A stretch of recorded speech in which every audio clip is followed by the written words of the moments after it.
এবার আশ্চর্যজনক এক তথ্য দিয়েছে নাসা।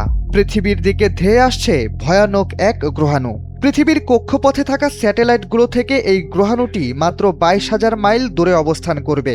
বিজ্ঞানীরা এটিকে এরই মধ্যে সম্ভাব্য বিপজ্জনক গ্রহাণু হিসেবে আখ্যা দিয়েছেন। আর এতে করে নতুন করে চাঞ্চল্য তৈরি হয়েছে বিশ্বজুড়ে। মিশরীয় দেবতার নামের সাথে মিল রেখে এই গ্রহাণুর নাম দেওয়া হয়েছে গড অফ ক্যাওস।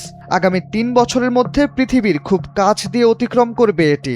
নাসা বলছে মহাকাশ বিজ্ঞানীরা কাছ থেকে এই বিশাল মহাজাগতিক বস্তুটি পর্যবেক্ষণের বিরল সুযোগ পাবেন। বিজ্ঞানীরা জানিয়েছেন অ্যাপোসিফ নামের এই গ্রহাণুটি 2029 সালের 13 এপ্রিল পৃথিবীর পাশ দিয়ে দ্রুত গতিতে অতিক্রম করবে। দীর্ঘদিন ধরে পর্যবেক্ষণের পর তারা বিষয়টি নিশ্চিত হয়েছেন যে অন্তত আগামী 100 বছর এই গ্রহাণুটি পৃথিবীর জন্য কোনো ঝুঁকি তৈরি করবে না।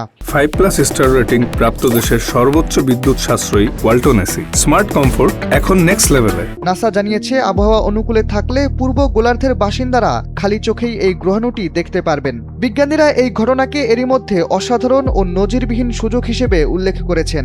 এর মাধ্যমে গ্রহাণুটি এবং পৃথিবীর কাছাকাছি থাকা অন্য গ্রহাণু সম্পর্কে আরও বিস্তর ধারণা লাভ করা যাবে বলে আশা করছেন তারা।